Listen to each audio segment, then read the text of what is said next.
Aqui a gente tem o menu superior, onde você consegue navegar em todas as funcionalidades do QGIS, né? E aqui a gente, na barra lateral, a gente tem algumas janelas de navegação mais rápida.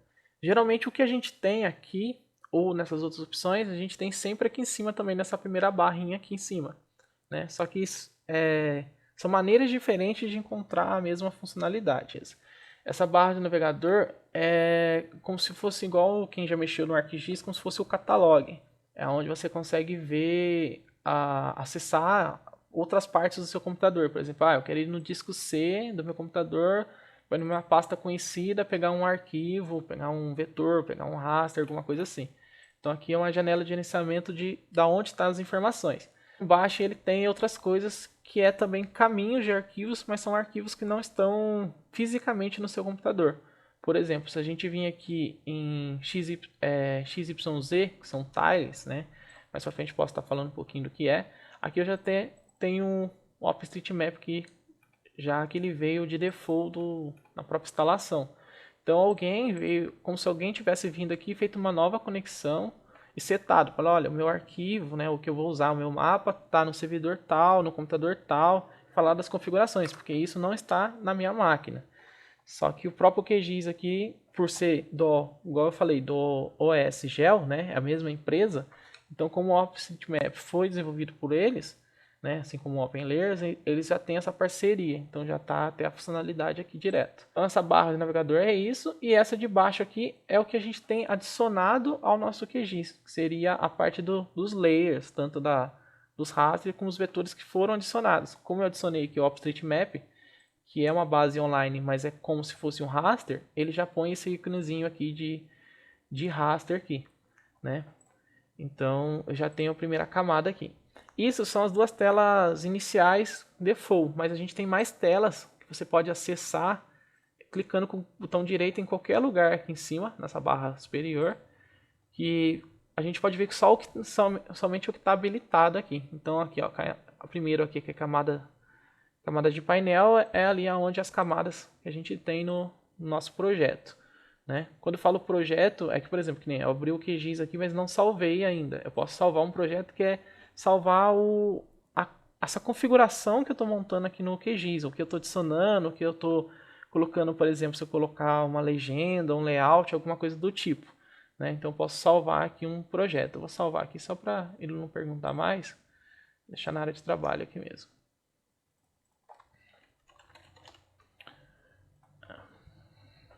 Beleza. Então aqui a gente tem esse primeiro que está habilitado e outro navegador panel, que é aquele que eu disse que seria como se fosse um catalog, né? Como se fosse um acesso rápido ao computador, às pastas que a gente tem no nosso computador. Aqui embaixo, todas essas partes aqui são as barras de ferramenta, que são todos aqueles ícones lá em cima. Então, por exemplo, eu vou desabilitar todos aqui. Né? Então aqui seria só a barra superior, né? Vou mostrar uma aqui, ó. Aqui, ó, complementos. Esse complementos é a parte onde a gente vai no terminal do Python, que é onde a gente vai fazer a maioria das nossas aulas.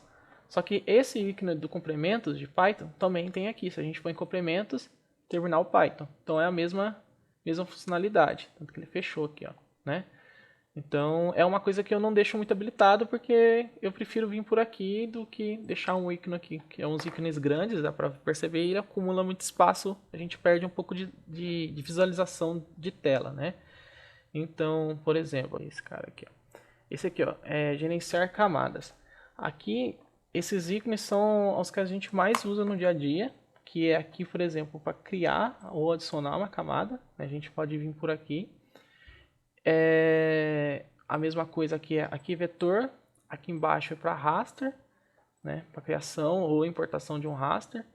E aqui vai tendo outros caras. Aqui, por exemplo, para importação de um CSV, caso a pessoa queira, por exemplo, espacializar, fazer uma geocodificação, uma coisa que a gente vai ver, pode ver mais para frente. E aqui outros formatos, né, que é, por exemplo, importar um dado de um banco de dados, por exemplo, fica o desenho do elefante aqui que é do Postgres, né? E aqui esses desenhos de mundo são aqueles tipos de dados que vêm de servidores. Essa barra eu também não gosto de deixar muito habilitada porque esses mesmos ícones a gente tem vindo aqui em cima. E vim aqui criar camada ou adicionar camada. Tanto que aqui em adicionar camada eu posso escolher os tipos de camada. Então todos esses ícones que estão aqui são aqueles mesmos que estavam na lateral. Aqui em processar tem a caixinha de ferramenta. Essa caixa também acho que a gente tem aqui, ó, se eu não me engano. Caixa de ferramenta, cadê? Caixa de ferramentas, é esse mesmo, é o primeiro aqui, ó. Esse daqui é bem usado também, que é para pesquisar alguma ferramenta. Por exemplo, para quem já trabalhou com ArcGIS, né, tem aquele search, né, aquele pesquisador, é a mesma coisa. Então, por exemplo, você quer pesquisar uma ferramenta de buffer. Então, você digita o buffer aqui, ele já encontra ferramentas no QGIS de buffer. Então, você tem o padrão aqui, as primeiras ferramentas é do próprio QGIS, e as de baixo aqui são de importações de bibliotecas que ele fez na instalação dele, que é o GEDAL, o GRAS e o SAG. Mais que eu posso mostrar para vocês. E configuração do QuantoGIS em si. Eu não gosto de usar ele todo brancão assim, né? Eu gosto de tipo umas firulas. Então aqui em configurações, vocês podem vir em opções. Então, beleza. Aqui, ó, na parte estilos do aplicativo, ele vem com esse Default Fusion. Eu gosto de deixar ele também, que é o...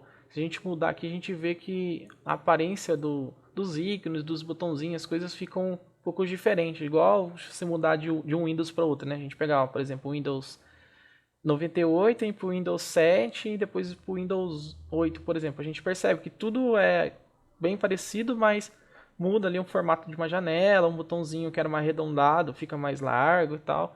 Então ele muda um pouquinho essa aparência. Eu não gosto de mexer. Mas aqui na temas de interface, eu gosto de deixar esse Night Mapping aqui, que ele deixa o QGIS mais escuro. Então toda a parte fica das telas, tudo fica preto. E isso descansa bem a vista. Por exemplo, para mim que uso óculos, eu prefiro assim, que no final do dia eu tenho menos dor de cabeça ou dor nos olhos mesmo. Aqui tamanho da fonte do ícone, tem como diminuir para os ícones ficarem menores, tá vendo?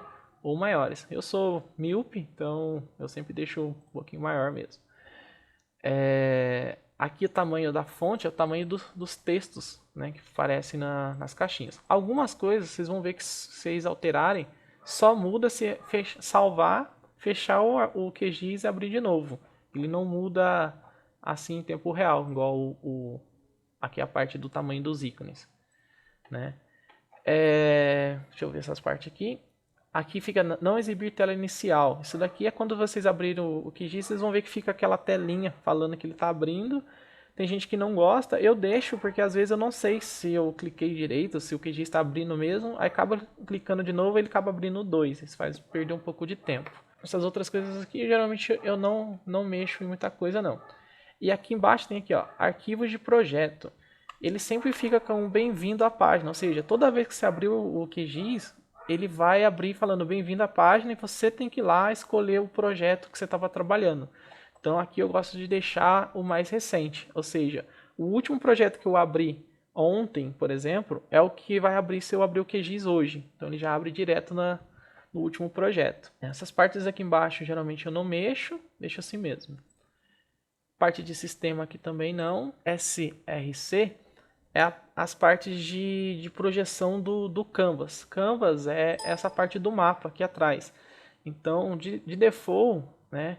Por exemplo, no meu aqui, agora ele está com 3857, que é o Web Mercator. Essa projeção ele setou para essa porque só tem um arquivo adicionado, que é o OpenStreetMap. Então esse mapa OpenStreetMap, ele é fornecido nessa projeção 3857, que é o Web Mercator, que é muito usado para serviços em web, por isso que está com essa projeção. E aí o próprio QGIS, por só ter esse dado, ele converteu a minha tela para essa visualização. Mas de default, ele sempre abre com WGS84, que é a configuração que está aqui. Caso a gente estiver trabalhando muito num projeto específico que tem uma projeção conhecida ali dos dados e quiser que ele sempre abra naquela projeção, já a parte de visualização do mapa, a pessoa pode mudar essa configuração. Eu geralmente não mudo, uso essa mesma. A parte aqui de transformações eu não mexo em nada, é fonte dos dados. Essa parte é interessante. Comportamento da tabela, mostrar todas as feições. Então sempre que você abrir a tabela, ele já vai abrir mostrando todas. Se a gente alterar aqui para mostrar feições selecionadas ou visíveis no mapa, ele vai fazer sempre um filtro quando você abrir a tabela de atributos, né? Então, por exemplo, vamos supor que você tem uma geometria selecionada e você manda abrir a tabela, ele vai abrir só com aquele cara já selecionado. De default, geralmente a gente deixa aqui mesmo, porque geralmente quando a gente abre a tabela a gente quer ver todos os dados ali, mas tem essa possibilidade. Lembrar da última visualização. Isso daqui é uma coisinha que a gente vai ver quando a gente olhar uma tabela de atributos, que no QGIS tem duas formas de ver a tabela. Ver ela como tabela mesmo, que a gente está acostumado, né, linhas e colunas, ou chegar isso em formato de formulário. Então ele tomba, fica em pé a tabela, e você consegue enxergar como se fosse uma ficha, como se fosse um formulário, né? E aí tem essa opção, lembrar a última visualização. Então assim, quando você abrir uma tabela, ele vai olhar qual formato você abriu antes. Se você abriu o formato ficha, ele vai abrir como ficha de novo. Se você abriu como tabela, ele vai vir como tabela. Então, é uma opção que eu geralmente deixo. Ou sempre marcar aqui vista de tabela. Essas partes de baixo que geralmente eu não mexo. Renderização, também não mexo muito. E aqui, ó, tela e legenda. Essa partezinha aqui, é o default dele, vem sempre com esse amarelo. Mas quem já usou o ArcGIS, sente muito, porque, por exemplo, o ArcGIS, quando você seleciona uma geometria, ela fica um pouquinho mais azulzinha, só que bem clarinho, né? Então você vê que tem uma seleção, mas ainda fica sutil. Você consegue ver o que está por baixo, né? Se tiver dois polígonos assim, uma parte sobreposta na outra, ou tiver uma base de dados embaixo, um mapa, você ainda consegue visualizar. No QGIS ele deixa um amarelo muito forte, um amarelão, você não consegue enxergar. Aqui tem como a gente trocar a cor, colocar até um pouco mais próximo de uma certa transparência. Só que, detalhe, isso daqui não muda na hora. Você tem que salvar, fechar o QGIS e abrir de novo. E dependendo se já estava salva a configuração num projeto X, aquele projeto você tem que montar de novo. Ele não entende alteração se já foi salvo em um projeto.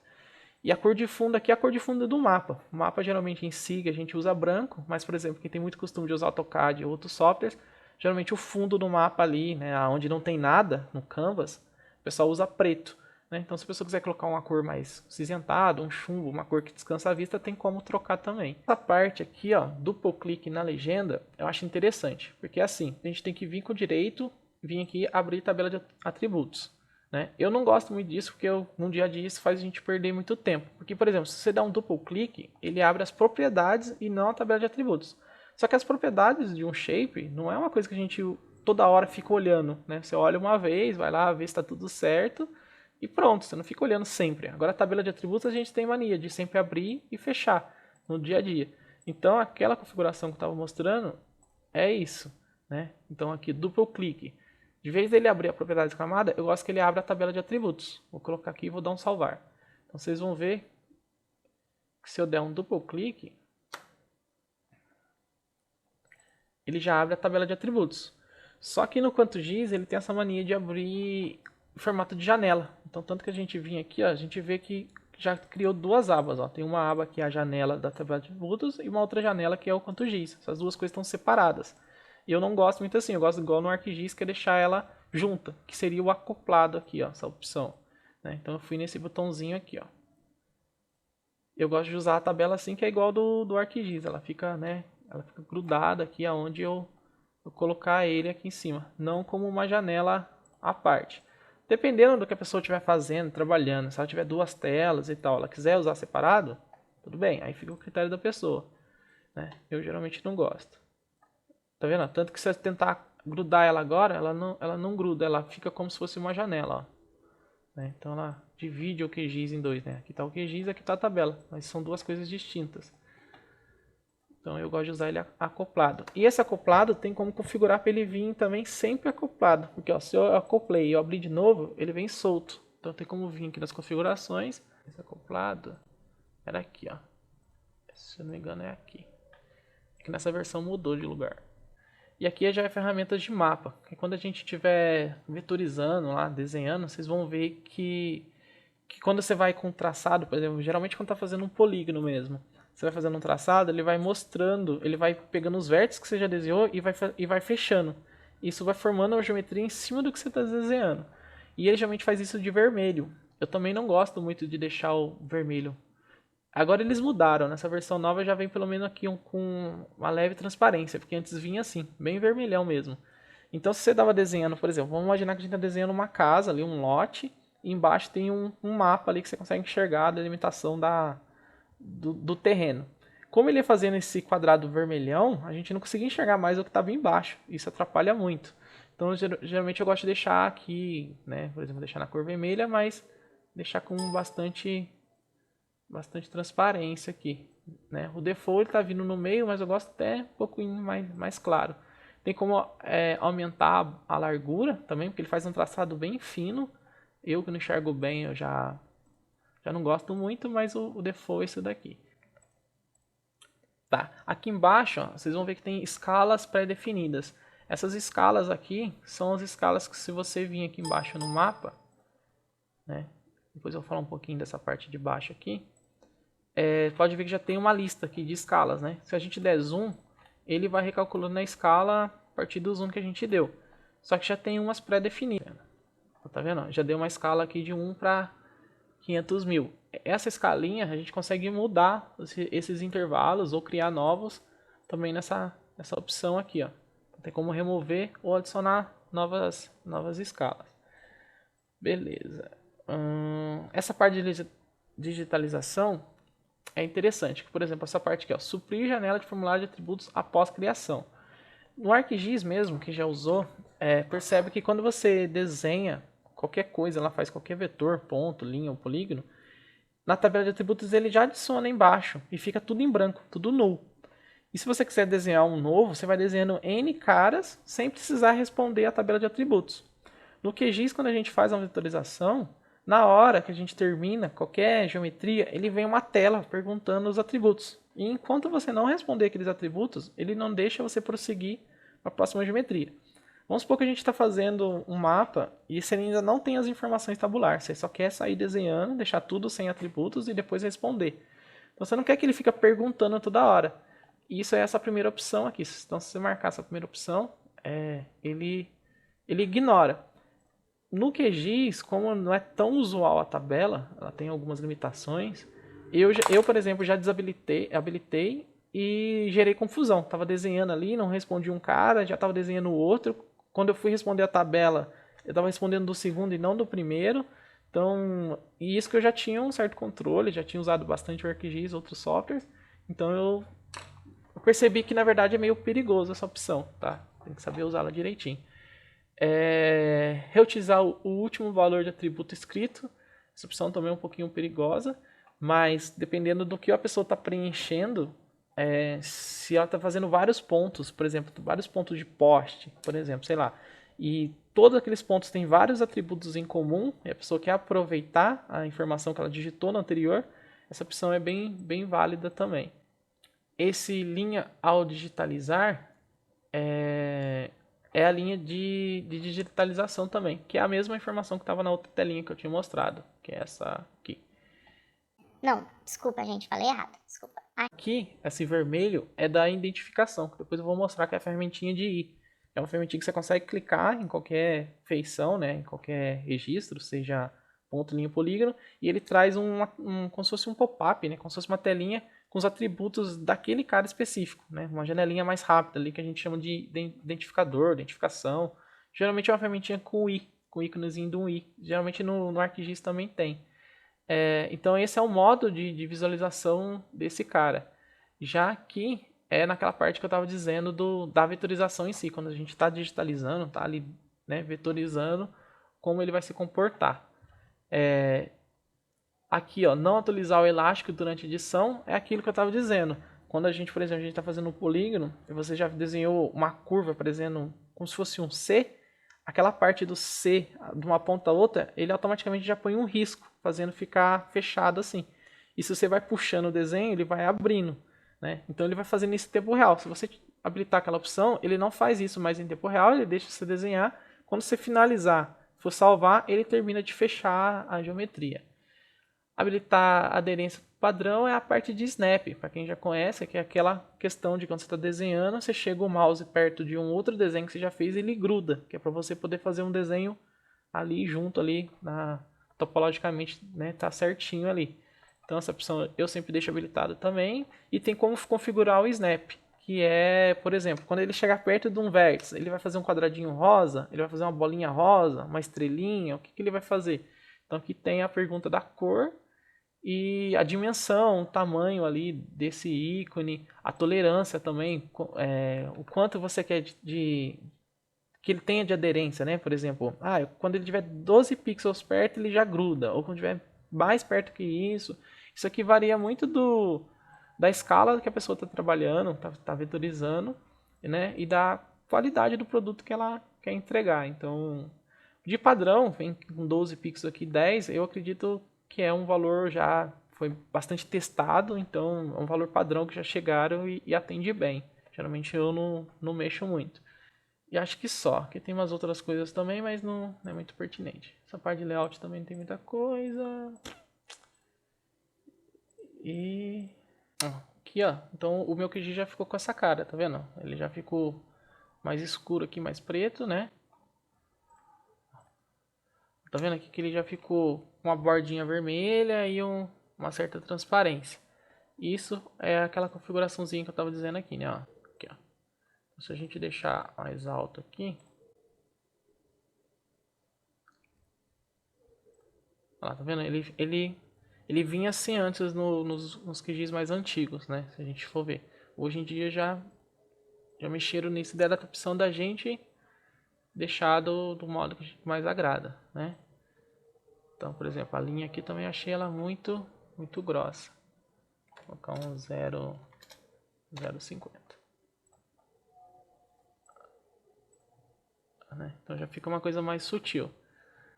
Aqui, quando a gente vai em propriedades, né? Essa aqui já é a propriedades do shape. Essa tela é bem parecida com a outra que eu tava, que aqui as opções do QGIS, né? E aqui as opções do layer que eu adicionei, né?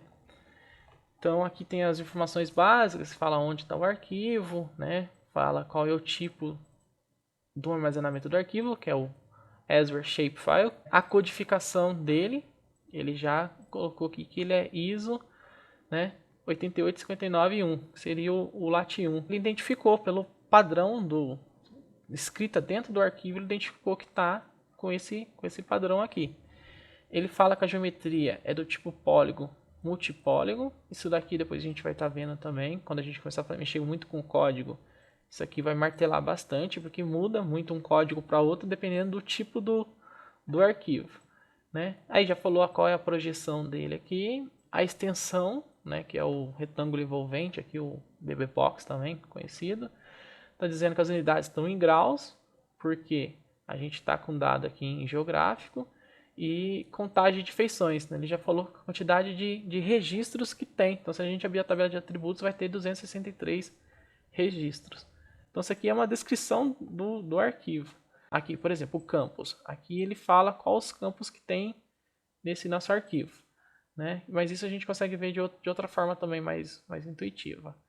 Aí, fonte, aqui é essa primeira parte aqui da codificação. Então, ele vai mexer tudo com essa parte. Né? Com o nome da camada, a gente pode colocar um apelido nela, por exemplo, o nome dela físico é o F, mas eu não quero colocar o F, eu quero colocar um apelido de unidades federativas, por exemplo. Né?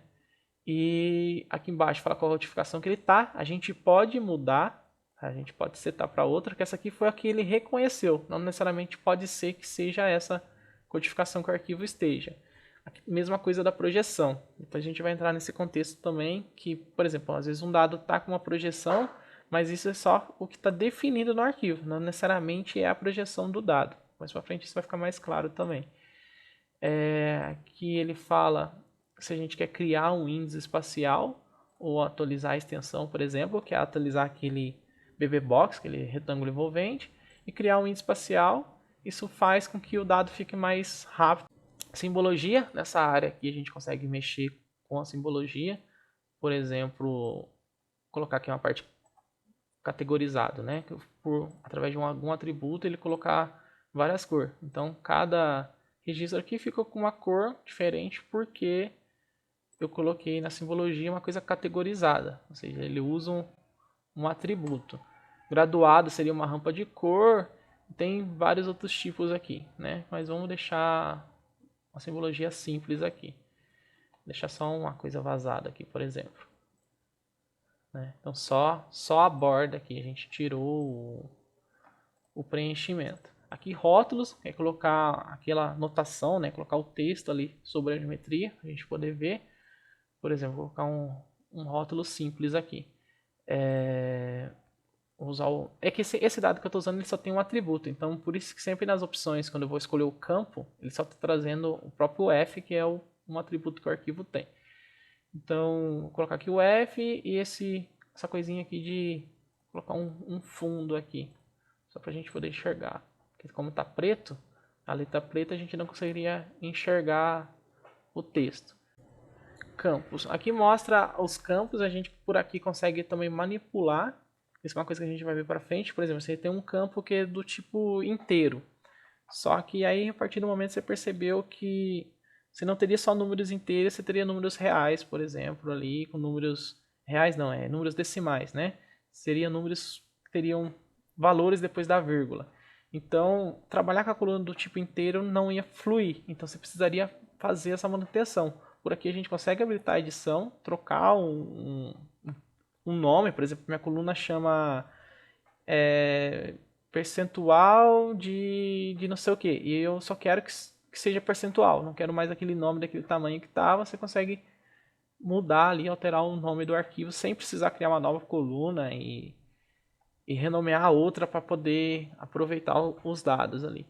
Né? Comprimento também aqui é a quantidade de informação que vai caber naquela coluna. Isso vai ficar mais claro mais para frente também. E outras coisinhas, por exemplo, colocar um comentário na coluna, tipo, como se fosse uma descrição. Essa coluna ela mantém os dados tais.